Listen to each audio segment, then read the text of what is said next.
Alright, so what I'm going to do in this section is go over some of the ratings of the equipment that we have installed here. So the first thing I'm going to go over, as you see in the picture here, is on the meter is CL200. And CL200 is the ANSI class of the meter. So here's a description from Sciencing that describes what the ANSI class is. Meters are assigned a class rating by the American National Standards Institute, ANSI, in accordance with the power handling capability. For example, self-contained meters typically have an ANSI rating of CL200, meaning that the meter can safely handle 200 continuous amps of electrical current flowing through it.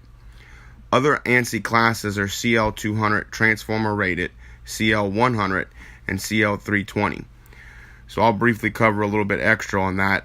A CL20 is what you would have if you have current transformers reading how much electricity you're using and relaying that over to the meter.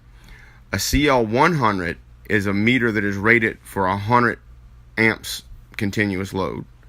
And a CL320 is a meter that's rated for 320 amps continuous load. Okay, so the next item we're going to cover is the voltage rating of the meter. So just to the right of the CL200 ANSI rating, you're going to see 240 V 3W. That is actually the voltage and the number of wires for this service. So this meter is rated for 240 volts and 3 wires. That's L1, neutral, and L2.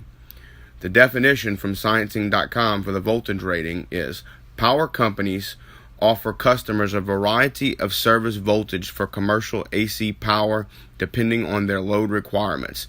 Residential customers generally have 120, 240 volt single-phase service, while industrial customers often require 3-phase 120, 208 volt, and 277 to 40 volt services. Other electromechanical meters were often designed to operate within a specific voltage range, but newer solid-state meters offer the flexibility of multi-voltage and multi-ranging functionalities. That's pretty simple. Unless you have customized or 120, 208, or 277, 480 volt equipment, pretty much all the meters you look at is going to be going to have this rating. The next piece of information we're going to cover on the meter is, once again, just to the right of the 240 volt 3W. It is going to be the type. So the type is actually a version number. And reading the PDF from the manufacturer, it says the Centron C1S is available as an energy meter with LCD register as an option. The meter is available with interchangeable personality modules, including demand, time of use, load profile, and various communication options. So that basically covers very little as far as the explanation of this video. We're not worried about any of the other options of the meter. I just wanted to cover it here for completeness. So the next item on the meter that we're going to review is going to be the test amps. If you look just to the right of the type, you will see it says 30 TA. So that stands for 30 test amps. The sciencing definition for test amps is similar to weights and measurements. In other industries, electric watt-hour meters are tested for accuracy against a calibrated standard of known accuracy. This is performed for the benefit of both consumers and the utility. Electrical current applied to the meter under test is called the test current, often referred to as test amperes, abbreviated as TA. Test ampere values are considerably less than the ANSI class rating of the meter. Self-contained meters have test amp values of 15, 30, or 50 amps, while 2.5 amperes is typical for transformer rated meters. So this basically means they flow 30 amps across the meter, probably in a couple of different they'll do 30 amps for an hour, 30 amps for 2 hours, and they check that to ensure that you are getting properly charged for the electricity that you are using. And the next thing we're going to cover is the watt-hour constant, or kH. So just to the right of the test amps, you will see it says 1.0 kH.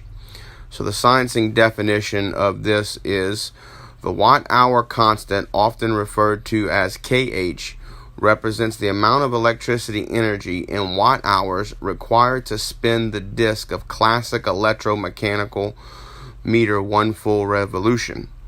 By counting the number of disk revolutions, a customer can determine how much energy is being consumed. Although newer solid-state meters have no revolving disk, the legacy kH notation is carried forward to its modern equivalent. Typical kH values for 2S meters is 7.2 watt-hours per revolution. So this is really important for the power company, because unless you're pulling 7.2 watt-hours, the meter will not move, and that just means you're going to have, you know, one of the few people in the world that get to enjoy only paying the basic service charge for meters. A lot of tower companies and you know, companies who only pull minimum amount of powers and get to enjoy this. So the next and final thing we'll cover about the meter after the watt-hour constant is the meter form. The sciencing definition for meter form is: a meter's form type specifies several physical and electrical characteristics, including whether the meter was designed for single or three-phase service, quantity of meter elements, number of service wires, and also if the meter is considered self-contained or transformer rated. Customers with light and medium loads can be served with self-contained meters, whereas large industrial customers usually require transformer rated meters. Typical types for self-contained meters and transformer rated meters are designed as 1S, 2S, 125 or 12S, 16S, 3S, 5S, 6S, and 9S respectively. So pretty much anything residential or single phase commercial is going to be 2S. That is 240 volt service center tapped. The 1S is old meters that I've only seen one of these things in my career, and it was way over in Chack Bay, Louisiana. It was a home that was wired for 120 volt service.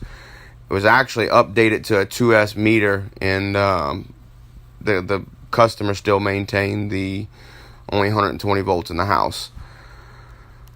Some of the other stuff, 3S and 5S, well, this is what we'll do. We'll pull up a definition from another website here. So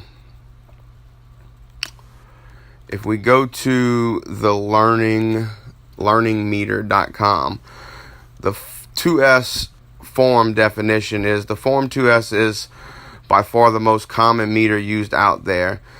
This meter is most commonly used in 240 single phase 3-wire. It is the meter that most people find on their homes. This form is also used for many small businesses as well. Click here for a meter wiring diagram. Form 3S meters are typically used for single phase 2-wire services. The service is so large that it requires CTs. This can also be used for 3-wire single phase service, as well as the single phase primary metering from a 3S meter uses 1 CT. This transformer rated meter will not interrupt the customer service when pulled. So there's a few other definitions here. Essentially we're concerned only about the 2S because that's the one that we are currently looking at.